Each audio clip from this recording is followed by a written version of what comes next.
The northbound and the southbound sides of I-95 needed to be demolished before work could begin on a new roadway. Some experts told us the demo alone could take a week or more. But thanks to Secretary Carroll's leadership and around-the-clock work by Ab initio, I can now report that our demolition will be done on Thursday. That means that we will have completed the demo in 4 days, not the week or more as they initially expected. Good morning, everybody. Thank you so much for joining us here today. You know, when I last visited this site just a few hours after the fire and the collapse on Sunday, I made it clear that my administration would lead a coordinated response to reopen I-95 safely and as efficiently as possible. From the first moments after this devastating fire, you have seen all levels of government, local, state, and federal, working together to get this done. I said we'd be all hands on deck, and I meant it. The Pennsylvania State Police and the Philadelphia Police work together seamlessly to keep motorists on I-95 and surface streets safe as the Philadelphia Fire Department courageously put out the fire.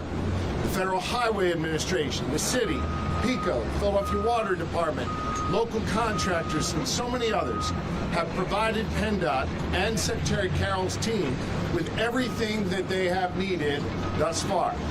From continuous calls between our offices to the work here on the scene, I want you to know we are all synced up and we are all working effectively together. I also want you to know that coordination will continue, and I will personally see to it that we continue to work together to get this job done.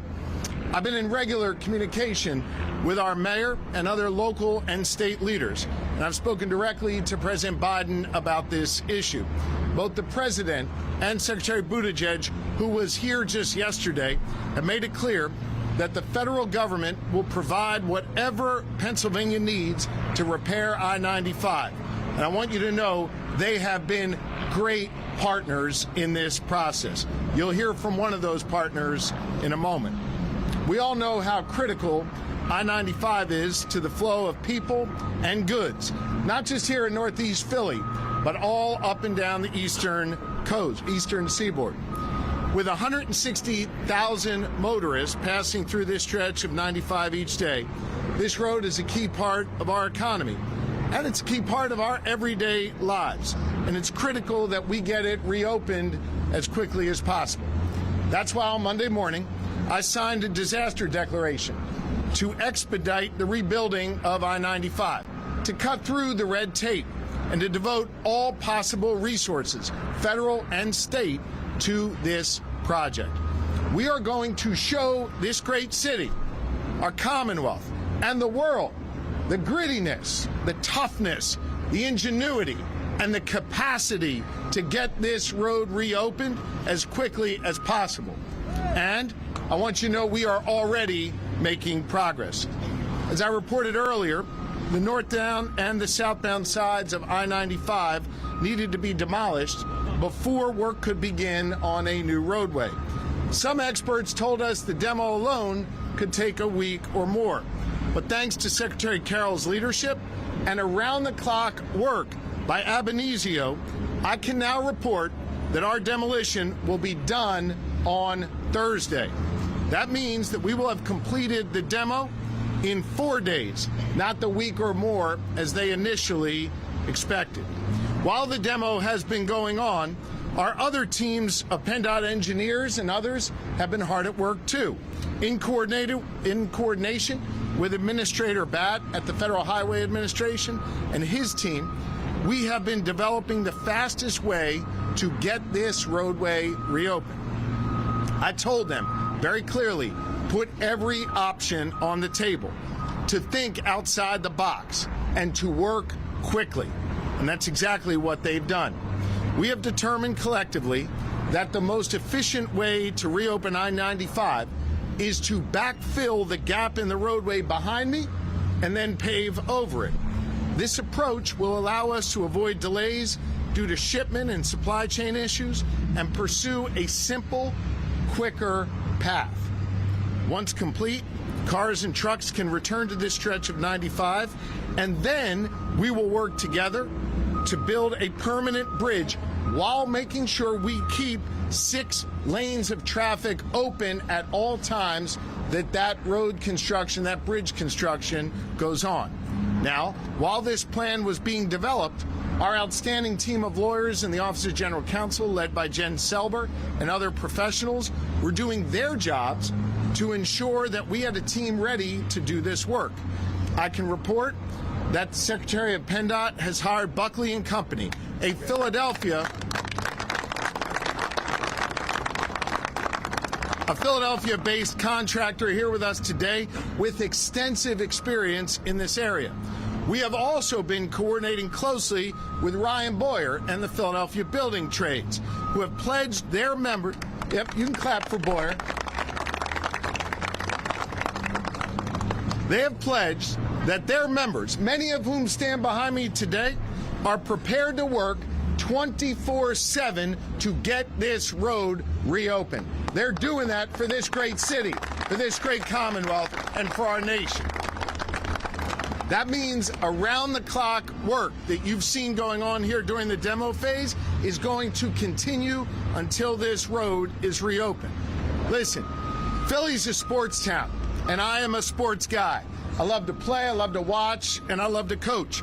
And I am competitive as hell. I want to get this road reopened as quickly as possible. I'm competitive just like this great city. All of us here today, the trades and PennDOT, the city, the feds, this is our championship, and we are ready to go. And I am proud as hell to be on the team with all of these guys and gals standing behind me here today. This is a team sport. We're going to work together to show everyone that we can do big things in the Commonwealth of Pennsylvania. And listen, when y'all are sleeping in the middle of the night, when I'm sleeping in the middle of the night, these guys are going to be working on this road. When some of you choose to take a day and go down the shore, they're going to be working on this road 24/7 until this road is reopened. And I want you to know my administration is going to continue to be all hands on deck. We are going to leverage every single asset we have to get this done. Let me give you one example of what that means in real concrete terms.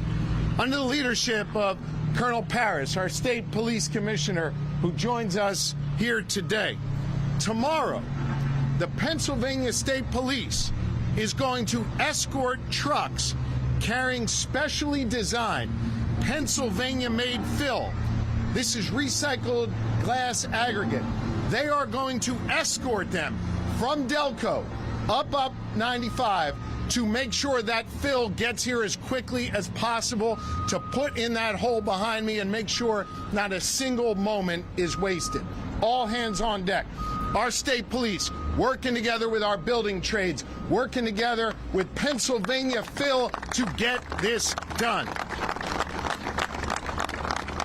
That's the fill they're going to use to basically build up the ground behind me to the surface level of I-95 so then they can lay the pavement. State Police is going to make sure those trucks get through without delay and that fill gets dropped. All hands on deck.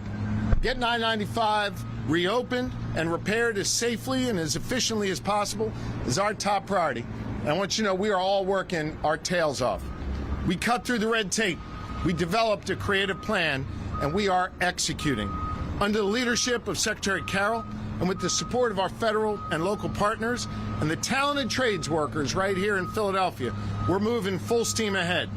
And we will work around the clock. Now, to chart our progress and give everyone here and everyone watching a sense of timing as we move forward, my team is setting up a 24/7 live feed so the public can watch I-95 be rebuilt in real time. That live feed will be set up and operational this week. This is government working for the good people of Pennsylvania. This is government working together with our proud partners in the trades. This is government working together at all levels. We have a lot to do, but we are going to get this job done.